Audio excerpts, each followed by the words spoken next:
It's Thursday, October 8, 2015, and this is your morning edition on I-24 News. Coming up later today, as the violence escalates in Israel and the West Bank, Prime Minister Netanyahu bans Jewish politicians from entering the Temple Mount to quell tensions. Russian fighter jets provide air support for advancing Syrian forces in their first coordinated attack. And later on in the show, we bring you the latest from Paris Fashion Week. Good morning, I'm Meredith Ross, and we begin today in Jerusalem. Israeli Prime Minister Benjamin Netanyahu has ordered police to bar Jewish parliament members and politicians from entering the Temple Mount. The premier actually gave the directive before he left for the UN General Assembly in New York last week, recognizing that the holy site is the focal point for recent tensions. He also canceled an official trip to Germany due to the violence. Meanwhile, Jerusalem schools are on strike, citing lack of security. This comes a day after one of the most violent days in which numerous attacks were carried out against Israelis in several cities, and according to reports, over 270 Palestinians were injured in clashes in the West Bank with Israeli forces. And we're joined now in studio by I-24 News diplomatic correspondent Tal Shalev. Good morning, Tal. Thanks for being with us. By Jerusalem Post military correspondent Yaakov Lapin. Good morning, Yaakov. And by Israel Public Radio Arab Affairs correspondent Iran Singer. Hi, good morning. Good morning, Iran. So before we begin here in studio, let's look at the next report. Wednesday was a day marked by several terror incidents across Israel and the West Bank. In the southern town of Kiryat Gat, a casual bus ride was interrupted in the early afternoon when it became apparent that a terrorist armed with a knife was on board. The attacker began lunging at soldiers riding on the bus. We heard shouting on the bus. Everybody was shouting, "Terrorist, terrorist on the bus." We shouted at the driver to stop the bus. He didn't understand what was going on, but he stopped the bus. We all got off. But one soldier ran the other way, and the terrorist ran after him, took his gun and disappeared. Police added the attacker, a 24-year-old Palestinian named Amjad al-Jandi from the village of Yatta in the southern West Bank, struggled with the soldier and managed to take his weapon after stabbing him in the head. The terrorist then ran into a residential building nearby. He broke into an apartment and struggled with a female resident. Luckily, the stolen weapon wasn't loaded. Police soon arrived on the scene and the attacker was shot dead. No police were hurt. Earlier in Jerusalem, a stabbing attack took place near the Lions Gate in the Old City when an 18-year-old Muslim woman approached a Jewish man from behind, knifing him near the neck. A female terrorist stabbed a 35-year-old man who was injured lightly to moderately and has been taken to the hospitals inside Jerusalem. Immediately, police units responded at the scene. The female terrorist was shot by the man who was stabbed. We're continuing to investigate the incident. Security forces also soon arrived on the scene and disarmed the attacker. She was rushed to hospital in serious condition. The attack occurred after limitations on the entrance of Palestinians to Jerusalem and the Al-Aqsa Mosque were removed Wednesday. In yet another incident Wednesday morning, further south, a woman was ambushed in her car on a road near the West Bank settlement of Tkoa. A group of around 20 Palestinian youths waiting on the side of the road began throwing rocks at 38-year-old Ribi Levo Hayun's car, causing injuries to her head and breaking her windows. One guy opened the door. I felt I was facing my death. I thought he would drag me out and that they would lynch me right under the noses of the border police, who were at most 50 meters away. He started kicking me and injured me on my left side. I begged for my life. I said, "Please, no, please." I don't know how. He took a step back. Maybe he tripped. And I managed to lock the doors, do a U-turn, and flee for my life. An 18-year-old Palestinian was brought to hospital with serious injuries following the incident. Police said the youth was shot by a Jewish settler who attempted to prevent the attack on the vehicle. As a result of the continuing violence, Israeli Prime Minister Benjamin Netanyahu announced Wednesday he was canceling a planned trip to Germany, scheduled for Thursday. And we go now live to Jerusalem, where I-24 News editor Ron Friedman is standing by. Good morning, Ron. So yesterday was a highly tense day. Describe the atmosphere in the city this morning. Hi, good morning, Meredith. As you said, tension is high all across Israel and the West Bank this morning, but nowhere more so than here in the old city of Jerusalem. The location where I'm standing has been the site of two terror attacks in recent days, on Saturday and then again yesterday, not too far from here. As you can see behind me, there's a police checkpoint, and we're seeing these all across the old city every few meters. I haven't seen police presence like this in a long time. They're watching every person that passes by, fearing they might be holding a weapon, a knife, just being alert in place in case anything happens. In a few moments, we're expecting a visit here by the head of the opposition, Mr. Herzog. He's going to be here together with Tzipi Livni, former justice minister. They're going to be touring the location where the attacks took place, giving a statement. We'll hope to have you some of those sound bites a bit later. Well, we hope to also speak with you in a bit, but we're coming back now to studio. Thank you, Ron, for this. Let's hear first what Israeli Prime Minister Netanyahu said during yesterday's attacks. Civilians are at the forefront of the war against terrorism and must also be on maximum alert. I would like to praise the level-headedness that Israel's citizens have shown, both in recent days and today in Jerusalem and Kiryat Gat. The goal of terrorism is to sow fear, and the first order in defeating terrorism is to be level-headed and resilient, both nationally and personally. We have known worse times than this, and we will also overcome this wave of terrorism with determination, responsibility, and unity. So, Tal, let's talk about Netanyahu's latest step, not necessarily latest. This was last week that he ordered this directive not to allow Jewish politicians on the Temple Mount. But is this the beginning of him realizing that this could be a move to bring this to an end? Well, Netanyahu has definitely been engaged in attempts to de-escalate the situation, especially in the diplomatic arena. This directive, he briefed about it yesterday. He does say that the National Security Council is the one who ordered him to issue this directive in order to avoid political pressure, or at least tone down political critic of this move that will be arriving from the right-wing factions in his coalition. He also has been avoiding announcing settlement expansion because his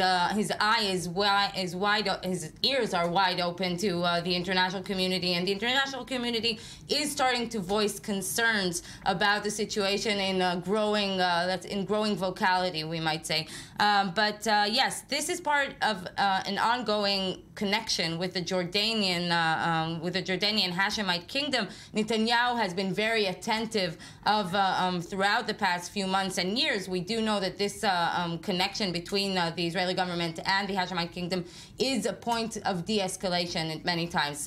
When things do get pushed to the shove, Netanyahu always tones down the situation in an attempt to calm down the King Abdallah, and this is part of his attempt to do so. We might say that at the UNGA last week, we heard King Abdallah with a very, very moderate statement on Temple Mount issues, and this is attributed to Netanyahu's decision to ban this move by the Jewish MKs and Jewish ministers. So, Ron, do you think this will make a difference, at least with how the Jordanians view the situation? Yes, of course, but it takes two, or maybe in this case three, to de-escalate. Yeah. Tal has just mentioned the Jordanians, but we should not ignore what the Palestinian president said only 2 or 3 days ago. He said that he doesn't want this escalation to go on. We don't need a war with Israel right now. It's not our interest. And it's very interesting to see that. I believe that there is something going on behind the stage when it comes to the Jordanian king, the Israeli prime minister, and the Palestinian president. We should not ignore the wider picture. Things are going on in the region. I do not think that it will be wise to ignore the fact that there's a whole new situation right now in Syria regarding the Russians. Sure. And the last thing that the Jordanians need right now is this escalation, but they're not the ones. They're not the only ones. Israel is also I think is very interested in putting things away or in making things calmer right now. I think that the latest decision made by the Prime Minister of Israel is a very significant one, because this is the excuse that many elements had in the region. Let us remember that, and no matter how you call it, intifada, uprising, outburst of frustration, they always say that it's only because what you Jews do in Al-Aqsa. So for the first time, the Israeli Prime Minister says, no more Jews in Al-Aqsa for this period of time. Let's see if this is the decision which will change the situation. Or if it's too late. This is a very good question. Absolutely. Yeah. So, Yaakov, I want to turn to you now. We were just speaking during this report that we saw. I'm not sure these attacks were mentioned, but there were many, many attacks yesterday, whether it was stabbings, attempted stealing of guns from soldiers, rock throwing. So these are lone wolf attacks. But right. Are they coming from a higher organization that's organizing this, or is it really just people coming and saying, I want to carry out an attack today? It's the latter. Everything we've seen yesterday are lone individuals who are operating in a sort of domino effect. They see an attack in the media, and then it puts an idea into their head, and they go ahead and carry out an attack. They've received no order. They're not organized. And that's why their attacks are, from a security standpoint, low level. They cause a lot of fear and terrorism, a terror for the general public. But we're not looking at a situation such as mass casualty suicide bombings that we were dealing with over a decade ago.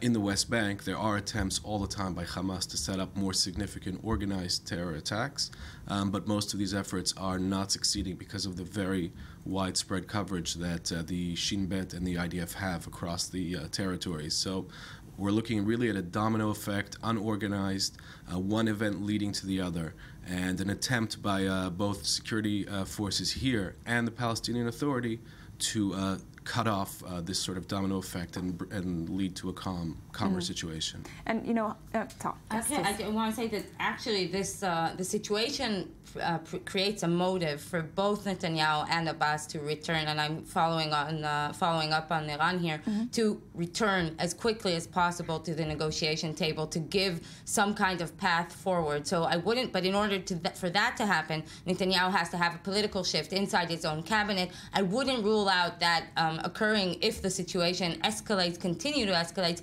This could serve as the perfect excuse to establish an emergency government, or for the Zionist Union to join the government while the Jewish home, the right-wing Jewish home, leave the government. And we do know that U.S. Secretary of State has been talking about this this outcome. This is something that the U.S. would very much like to see. So this, in a way, could be the path forward to renewal of the diplomatic course between Israel and the Palestinians. And the Americans did chime in yesterday. We want to hear what White House spokesman Josh Earnest had to say. The United States is deeply concerned about recent violence and escalating tensions in the West Bank and Jerusalem. The United States condemns in the strongest possible terms violence against Israeli and Palestinian civilians. We call upon all parties to take affirmative steps to restore calm and refrain from actions and rhetoric that would further inflame tensions in that region of the world. We continue to urge all sides to find a way back to the full restoration of the status quo at the Temple Mount and Haram el-Sharif, the location that has precipitated so much of the violence that we've seen there. So the U.S. has strongly condemned the violence on both sides, but with Netanyahu's new move, could possibly be changing things. Yeah, yes, of course. But two major things that I've noticed that I think they should be emphasized. Yeah. First one is, where are the Americans right now? They're not part of the game. They're not part of the game more than a year. Let's remember that a year ago, after the operation in the military operation in Gaza, we didn't see the Americans here. So this is a whole new situation where the Israelis and the Palestinians are fighting, and the Americans are sitting down and doing nothing except just saying, we don't like what you're doing right over there. No American initiative to put an end to it. The second thing is, going back to the question, is there a decision made by the Palestinians to go for another intifada, for a third intifada? Had there been a decision to go in this direction, we would have seen the elements from Fatah, from inside the Palestinian leadership, saying, we need this intifada. So as far as they are concerned, no, they don't want it. It's not their interest. And another important element, Hamas. Talis just mentioned Hamas. I believe that if there had been a decision from Hamas to really escalate the situation, we would have seen missiles launched from Gaza, something we haven't seen so far. I'm emphasizing here, so far. And I think it's very important to see how even Hamas, they don't need it right now. They don't want it, but they say, as long as you do what you do in Jerusalem, we have no choice but to support them. But as long as they don't shoot the missiles on Israel, I think it's a message from them, we're not interested. But it's support from a distance. Well, we're going to come back to studio soon, but we're now joined on the phone by a member of the Fatah Revolutionary Council, Dimitri Diliani, speaking with us from East Jerusalem. Good morning, Mr. Diliani. Good morning. So we've been speaking here this morning about both Netanyahu and Abbas have clearly expressed that they're not interested in an escalation in violence. They're calling on both of their people to bring an end to this. What, in your opinion, should be done to stop the violence on both sides? And Netanyahu, we heard this morning, has barred Jewish politicians from entering the Temple Mount. Is that a start? That could be a start, but the most important is to stop the Israeli military unwarranted violence against unarmed protesters in the West Bank. In other words... Yes? Dimitri, are you still with us? Hello? Yes? Yes. Hello? Yeah. Our protesters might be throwing stones at some checkpoints, but in return, the Israeli army, with the orders of their commanders, are shooting live ammunition at these people back. Yesterday, we had an incident of one of the protesters being kidnapped alive, then shot point blank in the head and being killed by Israeli military near Ramallah. Now, these actions draw a reaction from the population without the permission of or the encouragement of any leadership. People are going to go out today and protest these actions, and probably with the current military policies of the Israeli government to its army, we're going to draw more reaction from the people. And this would lead to not having basically anybody in command, just individual reactions that cannot be stopped by any government anywhere in the world. Mm-hmm. Well, thank you, Dimitri, for this. We're also joined now on Skype by the mayor of the West Bank settlement of Efrat, Oded Ravivi. Thank you very much for being with us this morning. Thank you. So how has life changed in and around Efrat with these increasing attacks, especially stone-throwing attacks? And what do you feel, is the government doing enough, in your opinion? I think the major thing that's changed is the atmosphere and the feeling. I don't think people have changed their course of life because of these uproar and specific incidents. Regarding the government and the army, I think they're trying to do the best they can. And the situation is extremely complex. It's difficult to know exactly from where and when is this terrorist going to come and attack. But I think the most disturbing issue is when Abbas says that he's trying to calm down the reality and his people, and you hear the person before me basically lying point blank in daylight and saying that the Israeli army is attacking. I think that's the major cause for the increase of violence, where lies are being spread and more individuals are encouraged to go out and act with acts of violence. And, you know, I want to know what citizens in your town are feeling. Are they scared to leave? Are they scared to go on the roads where a lot of these rock-throwing attacks are happening? They're not scared. They won't be deteriorated from doing what they need to do every single day. It's an extremely upsetting situation. It's extremely bothering situation. But we have full confidence in our government and in our army that they will take control and they will take those people who are doing those acts of violence and make sure that they pay the price that they need to pay, taking the law into their own hands. Well, Oded Ravivi, thank you very much for joining us this morning. Thank you. And coming back to studio. Yeah. I just wanted to point out that while the U.S. isn't really present on the outside, the U.S. is definitely present in Netanyahu's decision-making in the past few days, and as in many ways, the administration is now serving as his shield against pressure from within to expand settlement construction in retaliation to this latest wave of terror. Netanyahu had a tradition in the past few years. Every time there was a terror attack, the reaction would be an announcement of a new settlement or a new neighborhood. This time, he is not doing that because he knows that the Americans will not be accepting this at this point, and he has received messages from the administration that if Israel does announce settlement expansion at this point, this could cost it diplomatic capital. And Netanyahu has a very important meeting ahead, just in 3 weeks' time. He has his meeting with with U.S. President Barack Obama, the first meeting since the Iran deal was signed. So this is a time that Netanyahu is trying to de-escalate tensions on that front as well. So that is one of the reasons that he is restraining his reactions and restraining the government's reactions to this, to the recent escalation in events, because he knows even though he is under very strong political pressure from the right to announce a settlement expansion as the proper Zionist response to what has been going on in the past few days. And I want to go back to the conversation we just had with Dimitri Giuliani in East Jerusalem. I want to hear your reaction, Yaakov, to his statements about the IDF using live fire.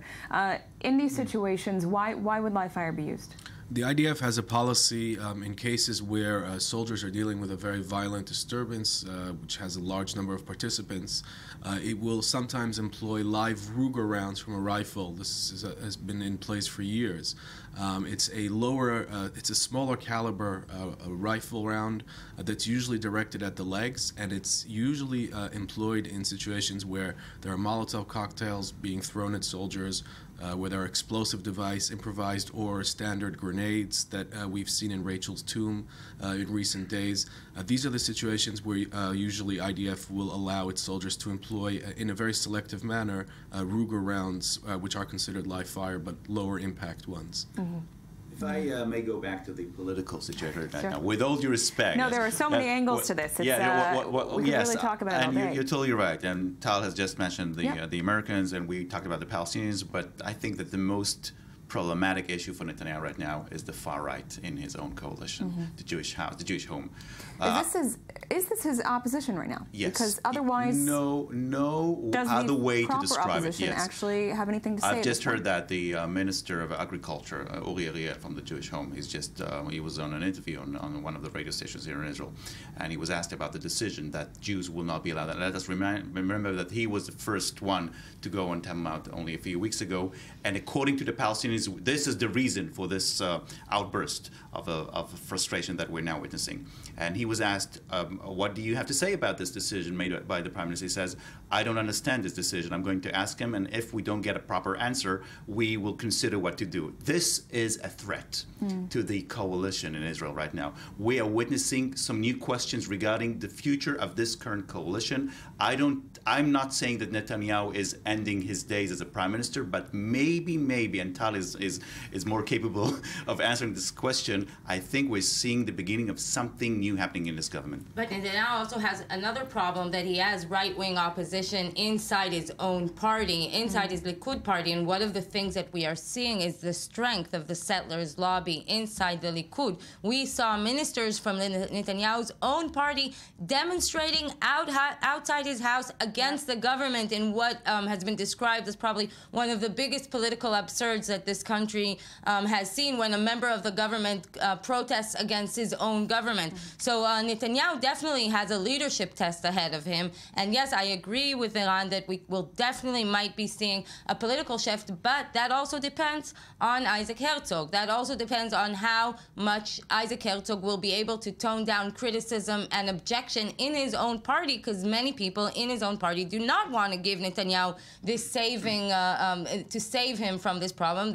On the contrary, they want Netanyahu to fall. So it's a complicated and interesting political situation. I think one issue which is often overlooked right now is Abbas's political situation and its spillover effect on the security situation. Abbas made a speech at the UN in which he called for international forces to come and protect the Palestinians. And I'm not sure that went down very well at all in the Palestinian public. That is perceived, I think, as a desperate and weak statement, perhaps one that undermines their sense of national honor. And I think that this sort of distress signal that Abbas is sending is weakening his stance within the Palestinian society, and it's one of the reasons why his security forces feel less confident in confronting mass riots. In recent days, they have been less willing to do that, not because they don't want to, but because they feel less confident that their stance is eroding. So the future of the Palestinian Authority, its stability or its lack of stability, I think, is one of the driving forces behind the recent unrest that we've seen all over the West Bank in recent days. And as Iran mentioned earlier, Fatah is facing a lot of difficulties with Hamas and the Palestinian Islamic Jihad right now, because these two groups are trying to instigate attacks, and Abbas is trying to tone it down. So he's facing a lot of internal struggles there as well. Yeah, he's always facing these struggles, but now more than in the past. Partly because he has really very few options. Where does he go from here? He has very few options. He's trying to gain a legitimacy for a Palestinian state in the international arena. He's trying to undermine Israel's legitimacy, but beyond that, he has nowhere to go. He's still telling his security forces to repress Hamas cells across Palestinian cities and towns and villages. That directive remains in place. And if I may add, he is helping Israel to crack that, to find these elements, to find these terrorist elements right now across the. I mean, along the. I think it was a week ago when the Palestinian Authority decided to help Israel in fighting all the terrorists that were involved in the terrorist activities in the West Bank, and this is why he's being criticized so much right now. Absolutely, and it's in his interest to do this because Hamas wants to topple him, just like it did in Gaza in 2007. So there is still the shared core interest between Israel and the Palestinian Authority. Away from the public rhetoric, the interests remain the same, and the defense establishment views Abbas as a restraining factor, as a moderating factor, and they're concerned about this now, his weakening stance. And how are citizens in the West Bank perceiving Abbas right now? Well, I think that more and more citizens are unhappy with him in the West Bank. They see Fatah as an old, corrupt organization that's not interested in pursuing their rights. They're hearing all the time in the background rhetoric and incitement from Hamas in Gaza, from the Islamic movement in Israel that Al-Aqsa is in danger, this constant myth and conspiracy theory that Israel wants to harm Al-Aqsa, and they see that their financial situation is not particularly good. You take all these things and put them together, and you can produce a wave of terrorism like we've seen now. And of course, we've been talking about a diplomatic path, or maybe there's a diplomatic horizon or political horizon, but we should add that this is a spiral of escalation that could, every day could, you cannot predict how the day will end, and every event could have devastating effects on the future. So this is why it's such a sensitive situation that both of the Prime Minister and the Palestinian President are very much trying to control, but it's not clear that they can control it, as you said earlier, at this point that this is controllable at all. Extremely quickly, because we are running out of time. Is this going to continue? Well, it depends. It depends whether the latest decision made by the Prime Minister will be will help or will affect the Palestinians. What kind of effect it will have on the Palestinians? Will they say, okay, it's enough, as long as we don't see Jews on Temple Mount in the next few days or weeks, it's okay for us? Exactly. Well, Iran, Yaakov and Tal, thank you all very much for being here for this discussion this morning. Coming up next, Russian and Assad loyalist forces carry out their first coordinated attack on rebel positions in western Syria. But first, let's hear some more of this morning's headlines.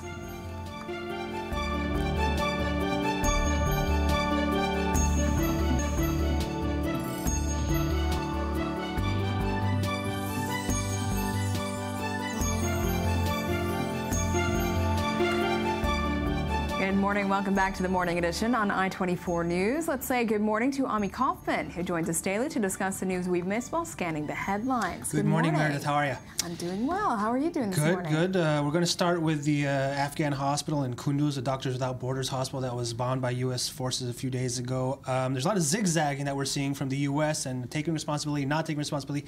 Now a general is saying, as we can see from this headline from the New York Times, the head of the American troops in Afghanistan believes that the Afghan hospital airstrike broke U.S. rules. And another development is that Doctors Without Borders is demanding an international probe be done. So we have a report about that in the latest developments. Let's take a look.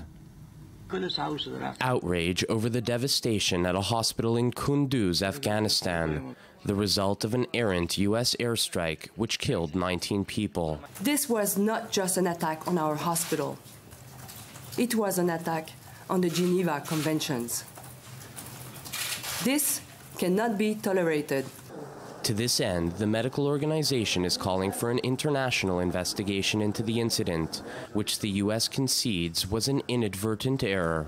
We would never intentionally target a protected medical facility. A consequence, then, of the fog of war, a reality understood all too well by Washington's main ally in the Middle East. Israel has repeatedly been accused of targeting civilian installations, including during last summer's Gaza war. In one instance, a UN-run school in Rafah sheltering displaced persons was hit by IDF fire.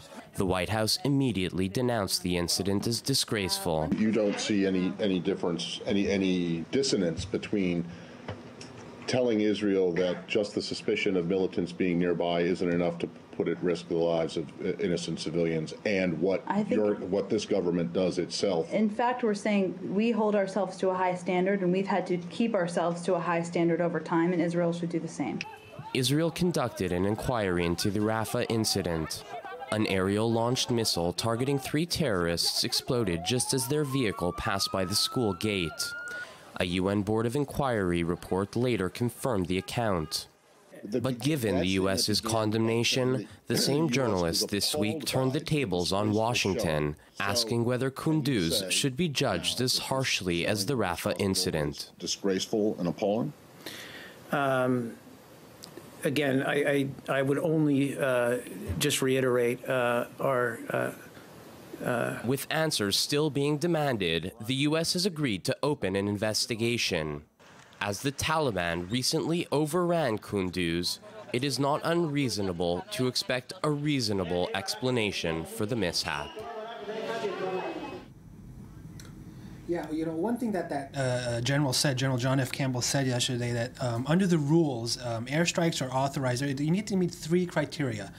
It's to kill terrorists, to protect American troops, and to help Afghans who request support in battles. And it looks like the Special Operations Force most likely did not meet any of those criteria, according to that. So these are the rules that that should have been, they should have been followed, and they did not meet that criteria. So is this the closest we have to a U.S. admission that they made a major mistake? But who knows? Are they going to flip again tomorrow? I mean, there's been really quite a lot of zigzagging going on here.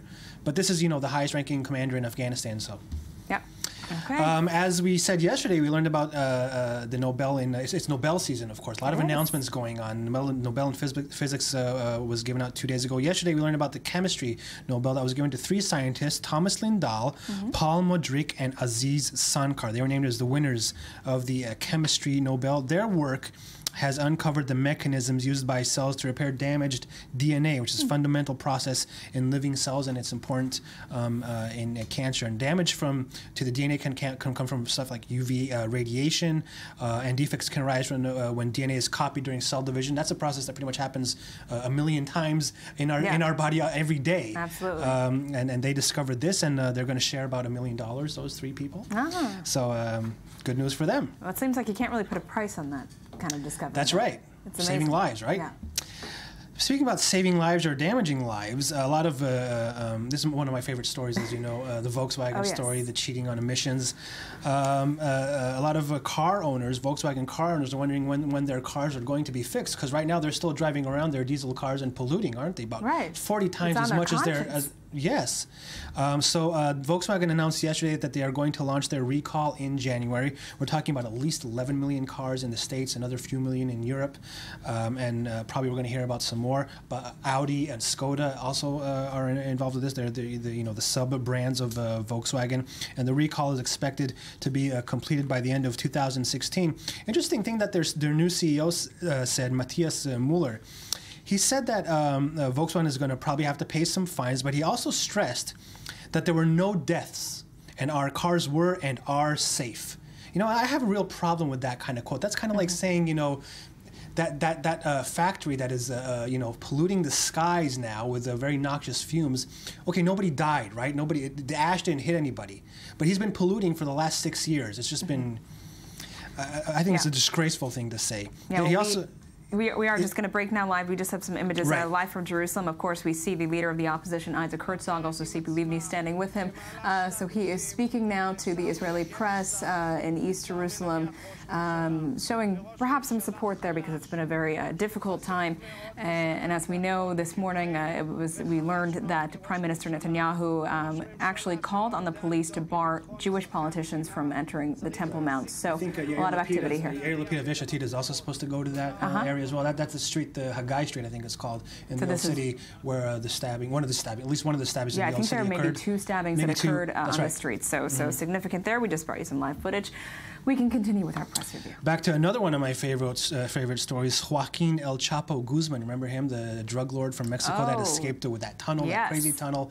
So now we learn from a Mexican paper called El Universal that the guards, two of the guards that were guarding him while he was escaping, while he dipped into that tunnel, what were they doing? Instead of watching their screens, Meredith, they were playing solitaire. I mean, it just doesn't. Did he pay them to do this? Oh, okay. Now that is you raise a very good question, because they're saying, it didn't really matter that they were playing solitaire. There were so many people probably that were in on this thing. Yeah. This guy is a multi-billionaire. There were even reports that pretty much everybody knew in the prison because they heard the digging under the floor. They heard the digging into the cell when they were cracking the cement on the floor. Pretty much everybody knew about it and what was going on.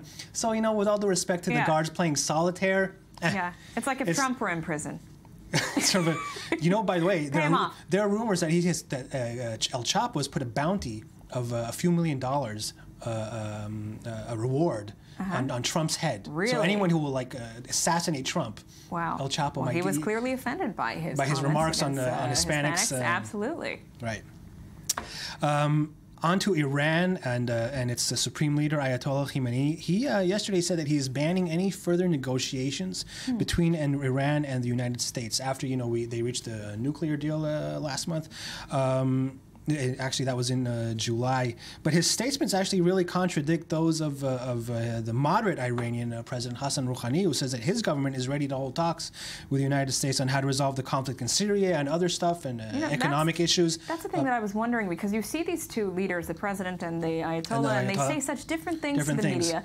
I mean, how correlated are they in terms of That's power? A good question. One could wonder if they're doing the whole good cop, bad cop kind of thing to get, it does make Rouhani look good and moderate. Yes, it does.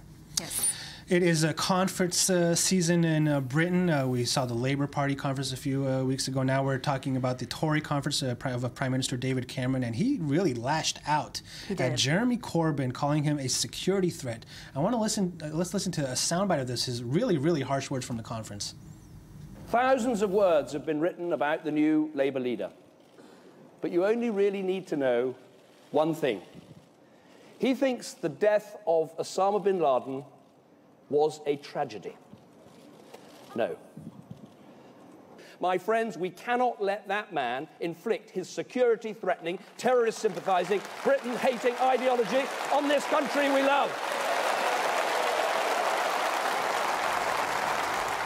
No sugarcoating there. Britain-hating ideology. That's pretty harsh stuff. A lot of people in the Tory party were asking, is he going to be soft with Corbyn? Is it going to be like, treat him with kids' gloves? Okay, it looks like gloves are off now between Cameron and Corbyn after those statements. Certainly. Well, Ami, thank you so much for this press review. We will be seeing you shortly. Yes, pretty soon.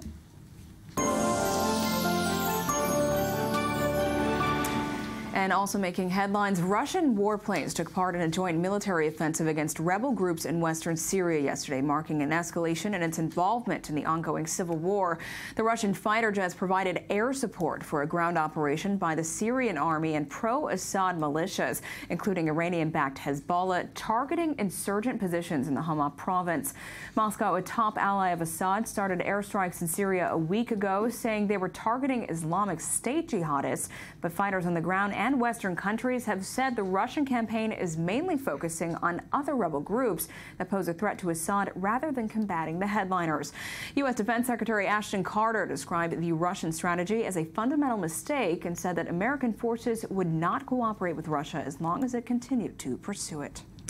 And to help us make some sense of things, we're joined in studio again by Israel Public Radio Arab Affairs correspondent Eran Singer. Hi. That's a mouthful. Thank you for being with us again, Eran. But first, let's take a look at this report, and we'll take it from there. The stakes are rising in Syria as the war of words between Washington and Moscow threatens to turn physical.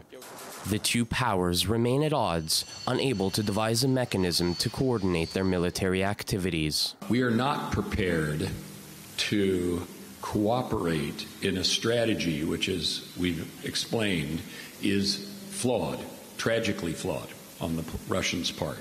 But President Vladimir Putin seems unperturbed. Rather, he is upping the ante, reportedly providing air cover for a major ground offensive launched by Syrian regime forces in conjunction with Iranian and Hezbollah fighters. It is the first coordinated assault since Moscow intervened in the conflict, with advances underway in the northern parts of Hama province and areas of Idlib province, both under the control of rebel groups. If the Syrian government could regain large amounts of territory with help from Russia and other allies, it would make a difference at the negotiating table. Indeed, Putin appears to be empowering Assad with a view to dictating the terms of any future political process, a scenario which definitively calls into question Moscow's stated aim of combating the Islamic State. Russian Air Forces carried out 57 strikes, and according to the information we received, only 2 of these were against Daesh. If civilians and the moderate opposition near Turkey's border are targeted, we have serious issues that need to be discussed. And yet, Russia's military activities are liable to expand. Iraq is said to be readying a request from Moscow to take the lead in conducting airstrikes on its soil, which would effectively supplant the U.S. as the main foreign power in the country. It may not be long now before this dynamic is playing out throughout the Middle East. So there's a lot of issues to touch on here, a very sensitive situation. But I want to start with the military aspect between Russia and the U.S. Without a mechanism in place for Russia and the U.S. to coordinate attacks, this is a very explosive situation. You're totally right, because the Russians are saying we're targeting ISIS. The Americans and the Turks and the others are saying this is not ISIS. We've just heard the Turkish Prime Minister, he said that there were, last week there were 60 attacks of Russian Air Force on Syria, and only 2 of them were against ISIS. On the other hand, the Syrians and the Russians are saying totally different things. The Syrian ambassador in Moscow said yesterday that something like 40% of the infrastructure of ISIS in Syria has been demolished. So who do you believe here? Going back to the relations between the U.S. and Russia, I think that there is a message here from the Russians saying that if you're not here to combat terrorism, go out of here. We have our capability. As you can see, we're not only using our airplanes, our jets. We're using cruise missiles. And yeah, naval from naval positions from far away. In other words, we have all the capabilities Americans you have, but you don't use them against terrorism. This is why we should be here. Another claim made by the Russians is. There is no such thing called the Free Syrian Army. There is no thing called the moderate rebels. They're all ISIS. This is what the Russians are saying. Kind of bunching them all so don't tell us who we target and who we don't. We know exactly what to do. But beyond this struggle right now between Russia and the others, it is very important to see what's the next stage. The Russians are doing everything they have done so far in order to support the ground offensive. Now, there is no Syrian army anymore. There is no. And the only ones who are capable of taking over again the Syrian territory that has been conquered by the rebels are Hezbollah and the Iranian militias. And they're already involved. Yes, yes. Does this render the U.S. powerless then? If they're all involved and the U.S. is just kind of... The U.S. is saying we are welcoming everyone who is willing to fight ISIS, but we all know that the Iranians and Hezbollah, their main goal is not to fight ISIS. Their main goal is to keep Mr. Assad in his palace, and this is a problem for the West. According to Russian airstrikes, at least the research that we're seeing, they're not really hitting IS targets. Well, Ron Singer, thank you very much for joining us this morning. And coming up next, we'll take a look at a French motor park that is speed demons revving up their engine. But first, let's hear some more of this morning's headlines.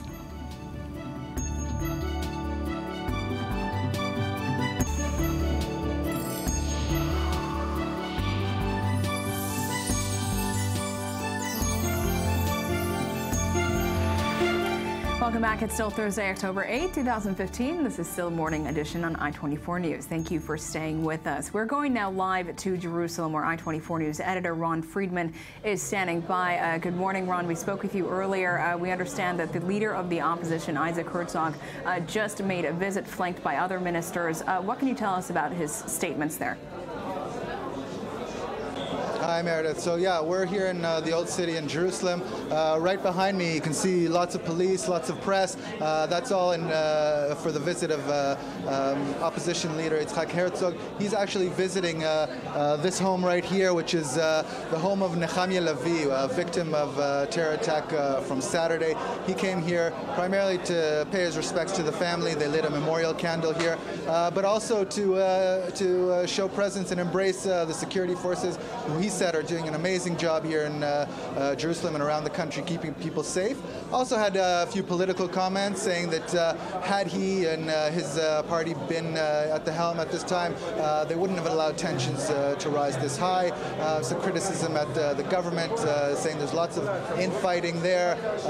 Ministers on the right attacking the Prime Minister, and the Prime Minister playing catch-up and trying to appease all sides. But like I said, primarily here to pay his respects to the family. Thank you, Rana, for these updates live from Jerusalem.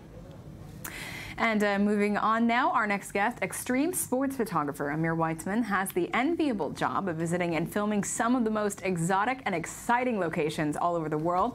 Occasionally, he returns to Israel and shares with us some of his experiences. And today, he's here to tell us about a great spot in France for automotive enthusiasts. Good morning. Thank you for being with us. So I'm really excited to see some of this footage. What is this place? Where is it? Tell us about it. Okay, I'm taking you to France, to a small village called La Ferté-Gouchet.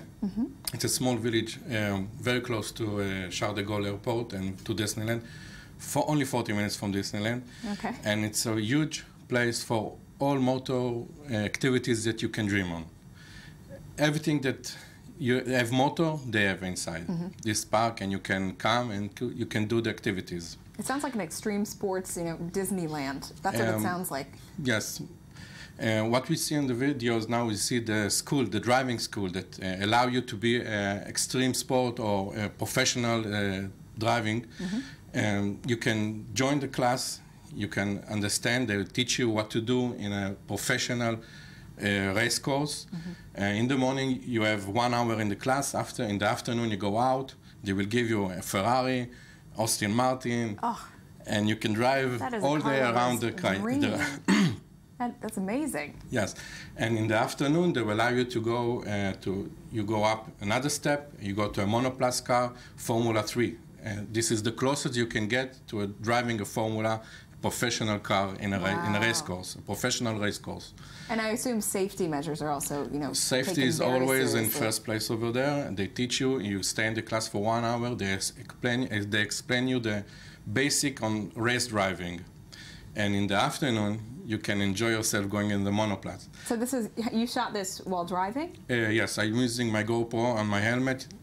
And what we see now, they have another section on the school that will teach you how to become a stuntman for movies, or if you're driving an ambulance or a fire truck.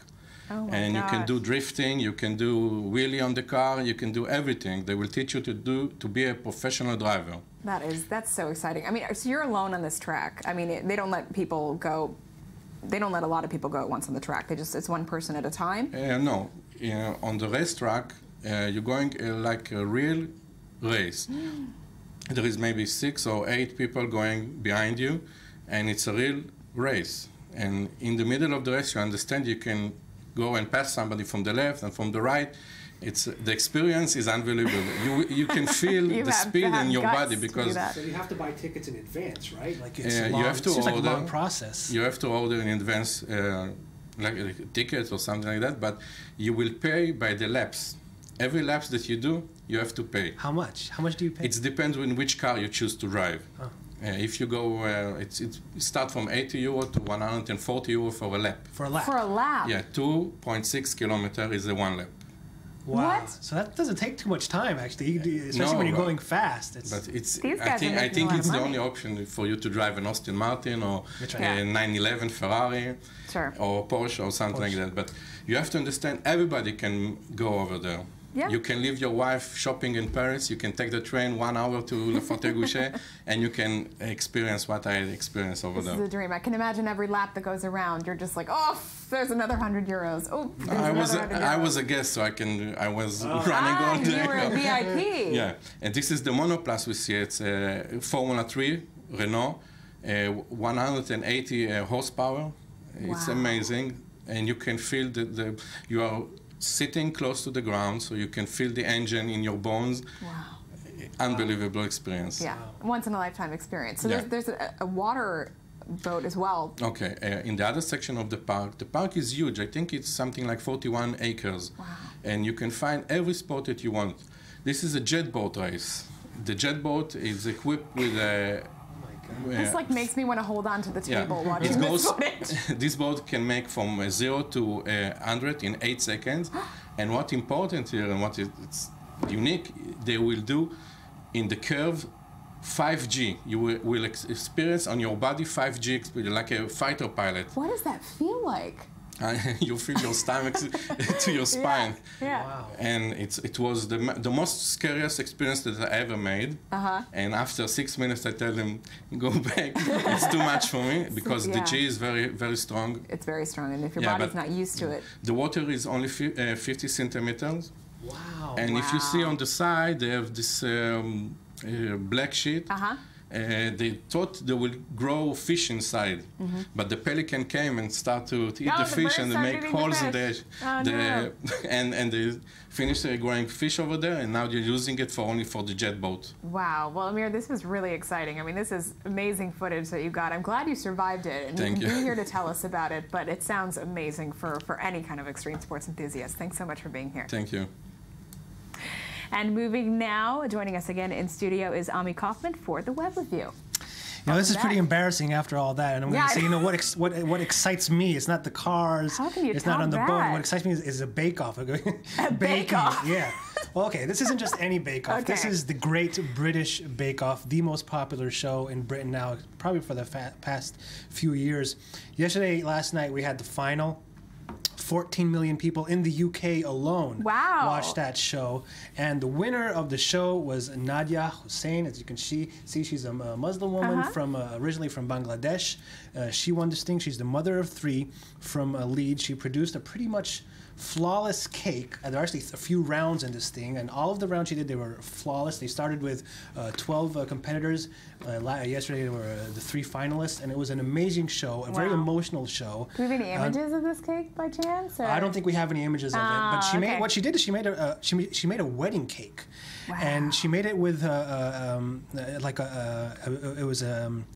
it was a Bangladeshi wedding cake. She used her own wedding jewels from her own wedding and put them on the cake. Very, very beautiful cake. That's really creative. And she said she's dedicated to her husband because at their Bangladeshi wedding, they didn't have cake because Bangladeshi weddings don't really have that tradition of having a wedding cake. They have other sweets and other stuff like that. Yeah, it's probably just Western countries. So even here in Israel, we don't have wedding cakes. They've started now in Israel for some reason. It's actually starting to become a trend now in Israel. This wedding cake thing. You can see it coming up. Very cool.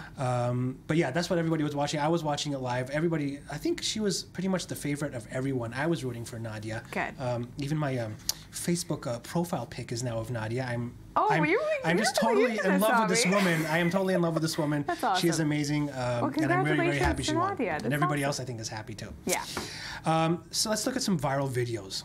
Please. This is a one from a band. It's a music band called 21 Pilots, and what they did is they showed a video of what they do with you know how when you walk over like a grill or into an elevator with your phone and you kind of grab it a little more hard so it doesn't fall.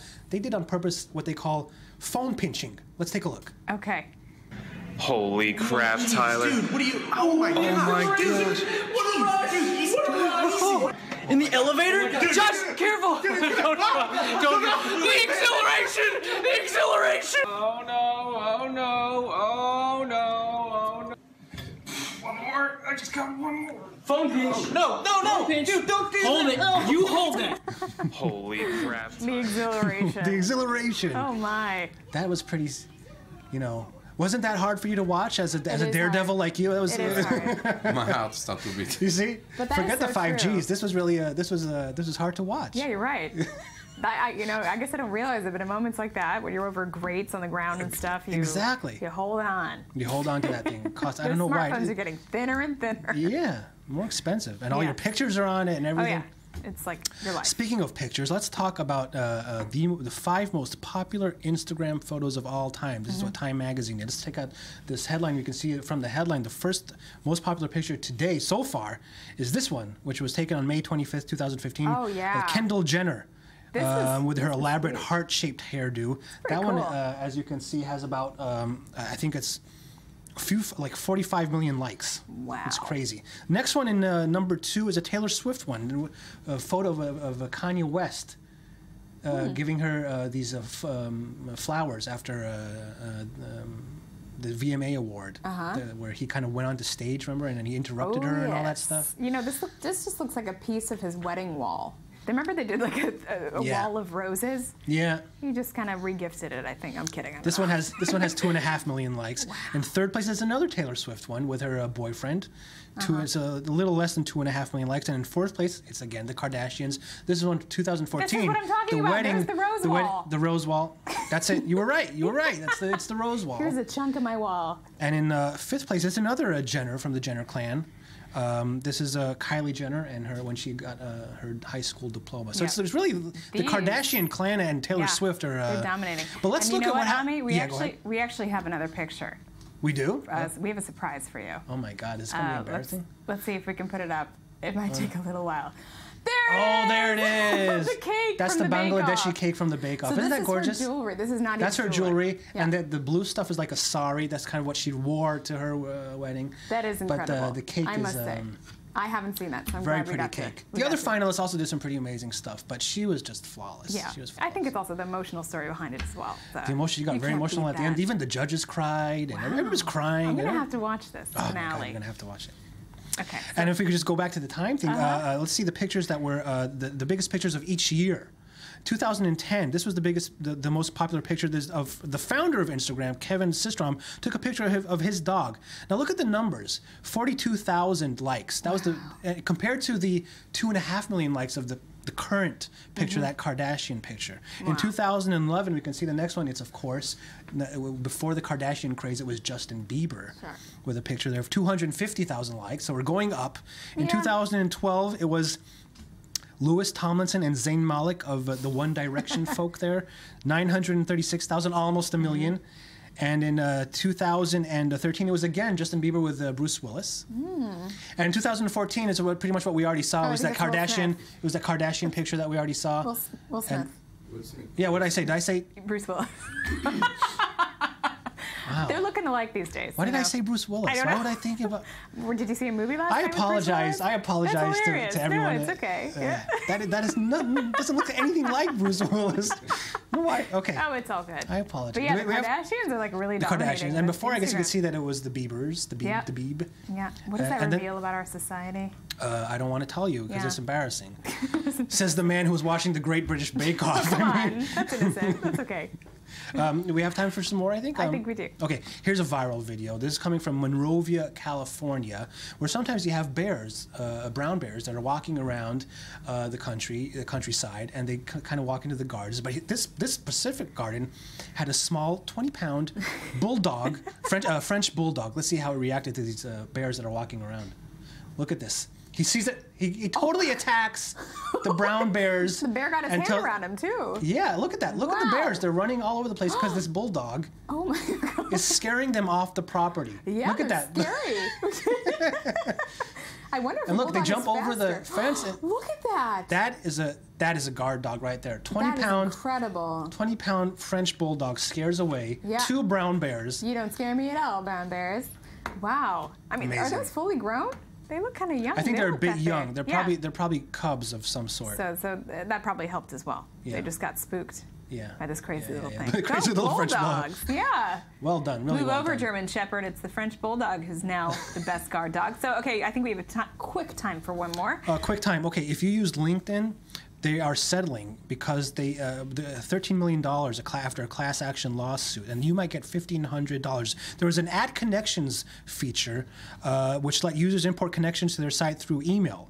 And then if you didn't get an answer, then LinkedIn automatically sent 2 follow-up emails to your connections. And a lot of people saying that was an infringement on my privacy. So you are owed $1,500. Maybe $1,500. So you might want to check your email, your LinkedIn email. You might get some money from LinkedIn. Okay, very cool. Thanks for that. Thank you for all of this, Ami.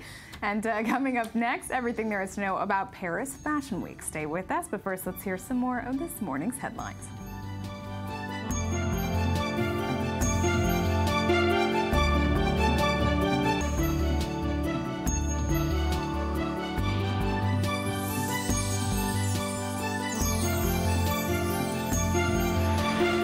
Welcome back. We're now joined in studio by lifestyle expert Maya Kramer, who is here with everything that's new in the fashion, lifestyle, everything you must know world.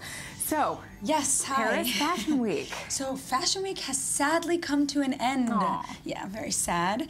But we won't leave without the most anticipated city, Paris. Okay, everybody was waiting for Paris Fashion Week.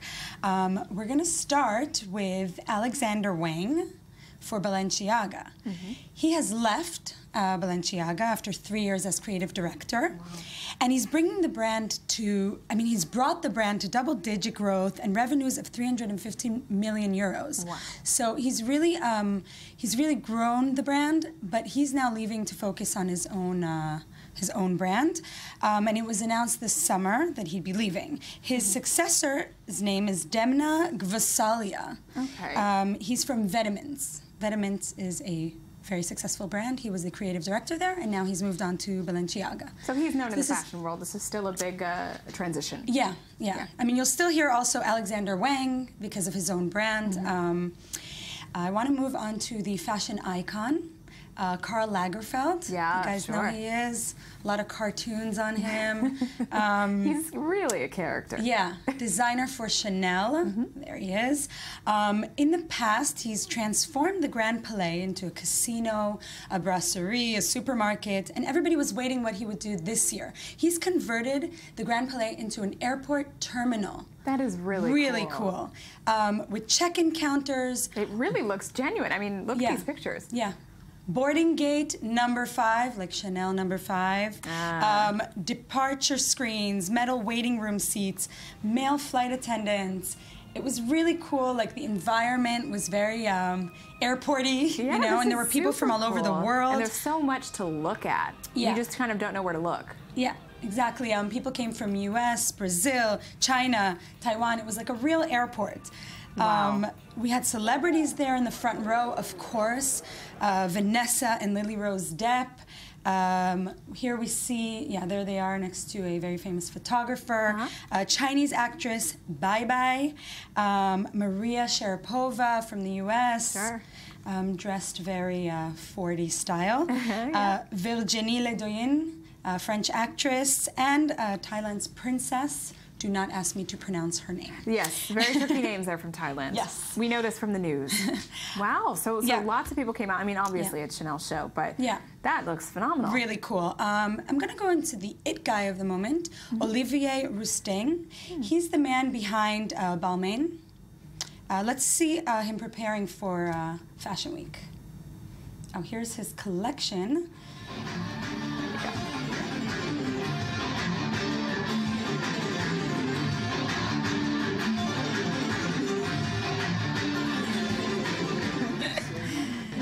He looks so young. How old is he? He's in his early 30s. Wow. He's really creative. More known, though, for what he does off the runway. Sure. He has about 1.3 million followers on Instagram. Yeah, which is huge. So he's really managed to build his brand in that way because a lot of celebrities are doing this, and he's connected to the Kardashians as well. Yep. He's the first French label to pass the 1 million mark, and he does a lot of selfies with celebrities like Rihanna.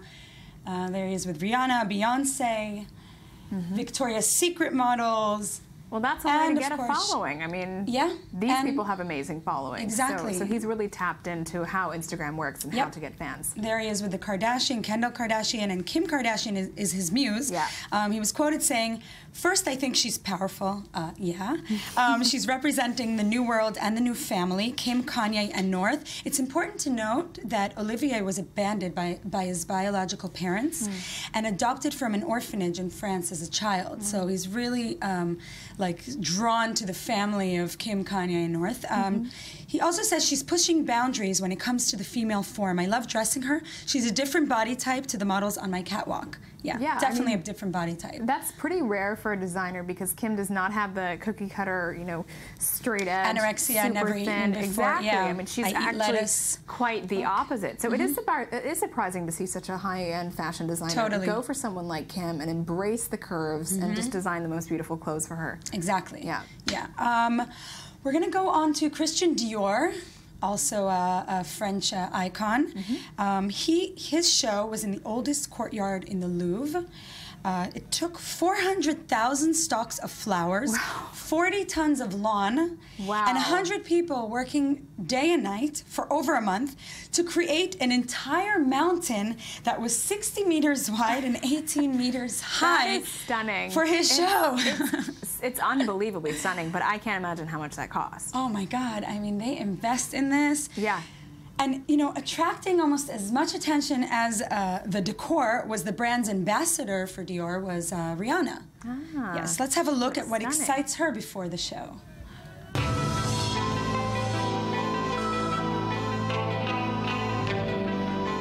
can't wait to see what Raph has come up with this time.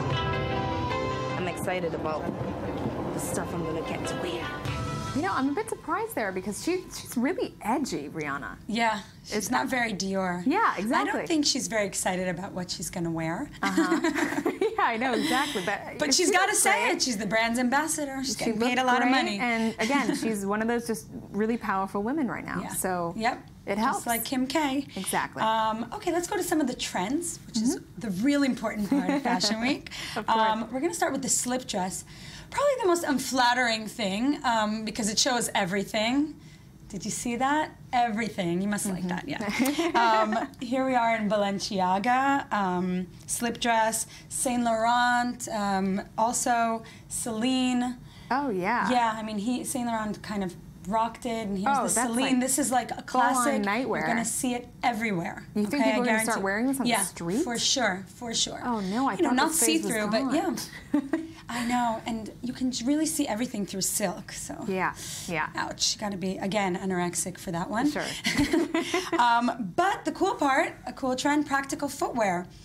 Also going into slippers, kind of like the hotel room slippers, but with lace. They're comfortable, so... They're inspired by this whole lounging, kind of at-home sexy look, aren't they? I don't mind it, as long as I don't have to wear stilettos. Yeah. Birkenstocks at Chanel. What? Yeah, you can't really see Isn't them there. that but like if an you look at oxymoron? Doesn't that... Birkenstocks. I mean, I showed last week sandals over socks. This is kind of going the same look. Birkenstocks, yeah. Comfort. Wow, that's a surprise. And staying on the laid-back trend, backward baseball caps also at Chanel. Let's have a look at that. There we go.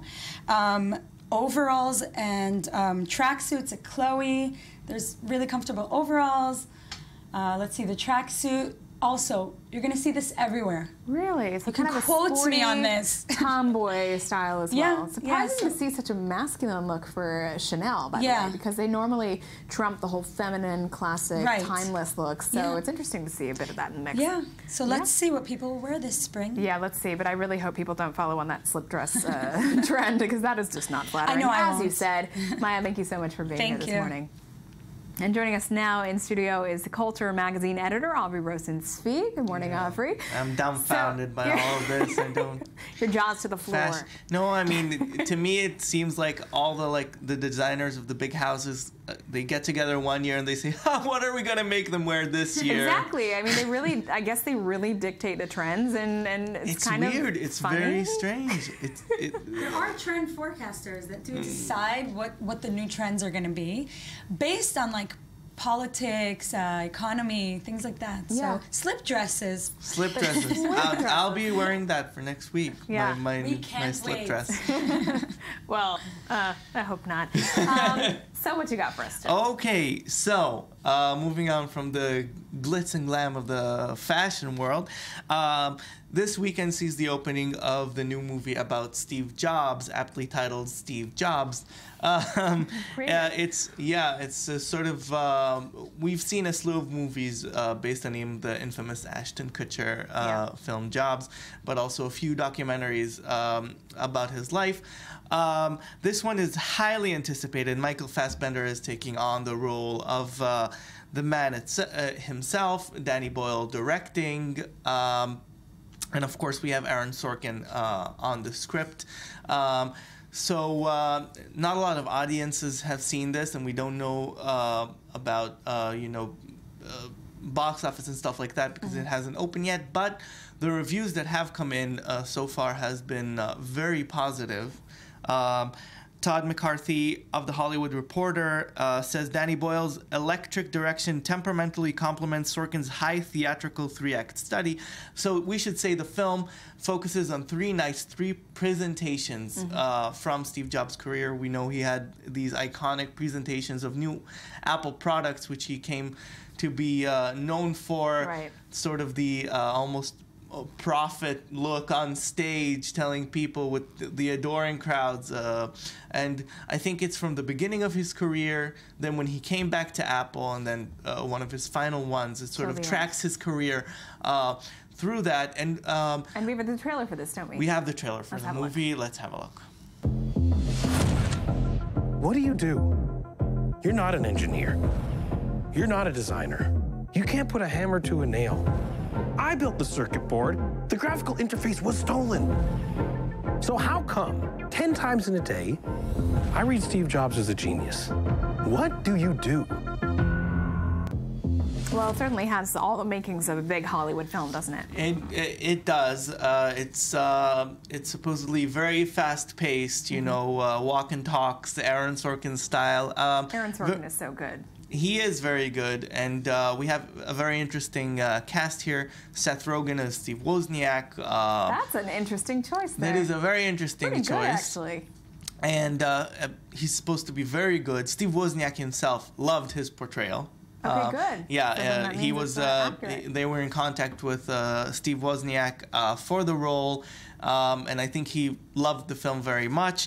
Another sort of real-life character portrayed in the movie is John Scully, who was the CEO brought in from Pepsi by Jobs, and he's portrayed by Jeff Daniels, and he also opened his door to let Aaron Sorkin and Jeff Daniels speak with him, and he also has commented about the film. He's seen the film, and he says that he feels like that Jeff Daniels did catch some of the things he felt and he feels, and sort of got him.